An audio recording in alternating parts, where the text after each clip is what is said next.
Most money problems don't come from lack of income. They come from short-term thinking.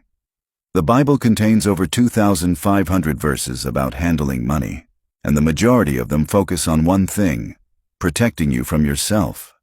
Not from the economy, not from bad luck, from the patterns that drain wealth slowly, quietly, and consistently over decades. These aren't moral lessons. They're financial guardrails, and they've been working for thousands of years. Threat number 1: short memory. People forget lean seasons exist. When money flows easily, we assume it always will. We upgrade the car, expand the house, add subscriptions, raise the baseline. Then the market shifts.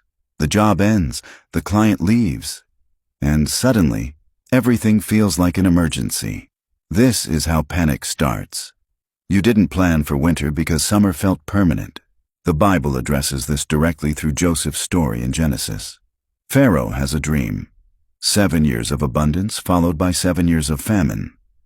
Joseph doesn't pray the famine away. He doesn't hope for the best. He tells Pharaoh to set aside 1/5 of everything during the good years. 20% stored consistently. Egypt survived because Joseph understood something most people ignore: seasons change. Abundance doesn't last forever, and neither does scarcity. The families who protect their money aren't the ones earning the most. They're the ones who remember what short memory costs. If you're building wealth right now and aren't setting aside at least a portion for future disruption, you're not planning, you're just spending slower. Threat number 2: panic decisions. Fear makes people do expensive things. When the pressure hits, logic disappears.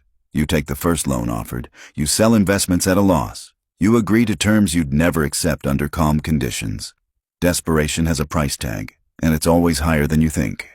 Proverbs 21:5 says the plans of the diligent lead to profit, but haste leads to poverty.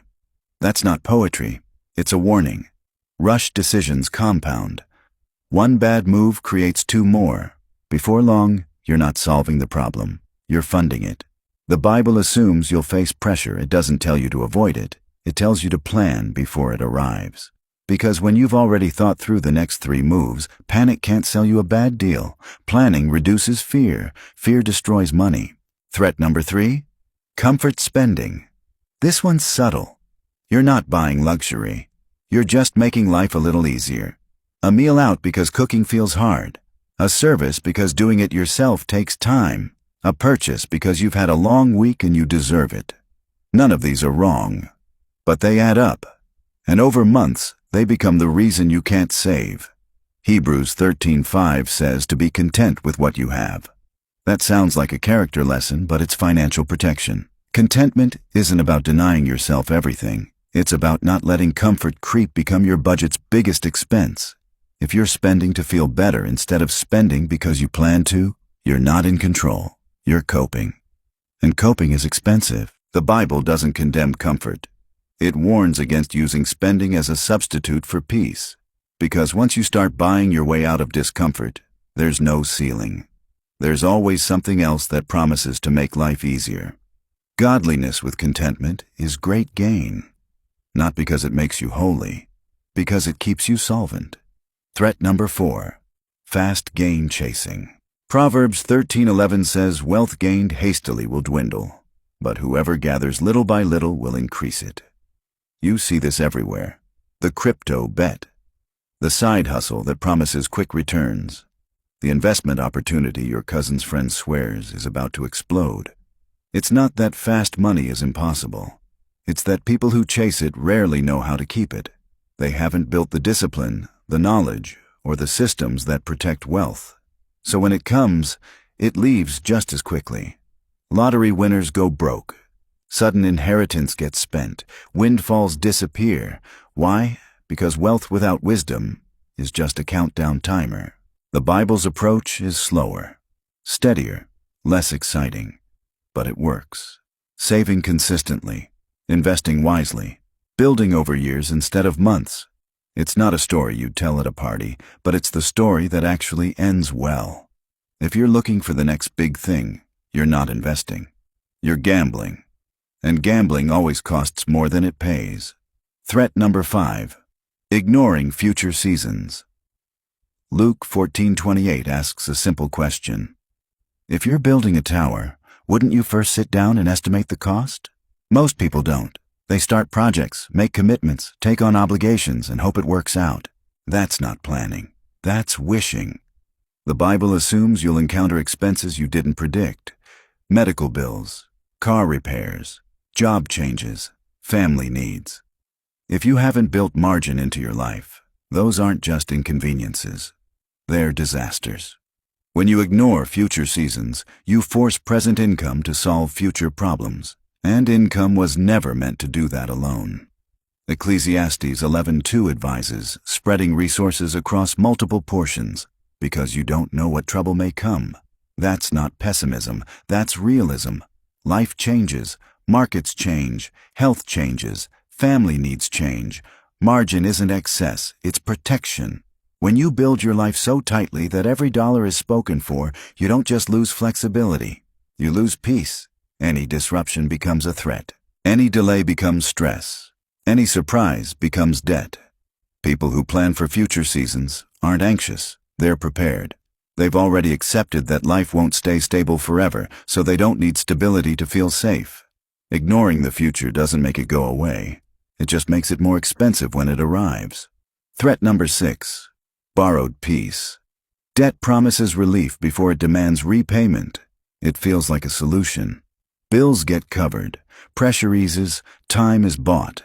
But peace that comes from borrowing is temporary, and it always expires with interest. Proverbs 22:7 says the borrower becomes servant to the lender. That's not a judgment. It's a description. Debt shifts control. Decisions get smaller, options disappear, risk tolerance drops. You don't move based on wisdom anymore. You move based on obligation. This is why debt is so draining over time. It doesn't just cost money. It costs freedom. When future income is already claimed, today feels heavy. You're working, but you're not moving forward. You're paying for the past.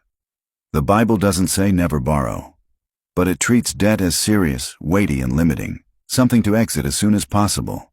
Because lasting peace doesn't come from delaying pain. It comes from reducing exposure. If your financial calm depends on payments staying manageable, that calm is fragile. Real peace comes when fewer things can break you. Threat number 7. No margin.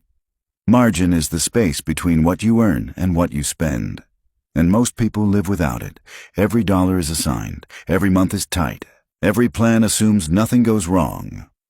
Proverbs 6 points to the ant, storing in summer without oversight or pressure. Not because winter is guaranteed to be brutal, but because preparation removes fear. Margin gives you time to think, time to say no, time to wait instead of react. Without margin, every decision is urgent, and urgency leads to mistakes. Margin doesn't mean excess. It means breathing room. It means your life can absorb impact without cracking. It means you don't need perfect conditions to stay afloat. Most financial stress isn't caused by low income, it's caused by no buffer. The Bible consistently protects margin because margin protects people. None of these threats are dramatic. That's the danger. They don't destroy wealth overnight. They erode it slowly, quietly, over years, through small choices that feel harmless in the moment. The Bible doesn't shout warnings about money. It builds guardrails. And those guardrails exist for one reason: long-term protection. Not fast gain, not flashy success, but stability that lasts. Because wealth that survives seasons is far more valuable than wealth that arrives quickly.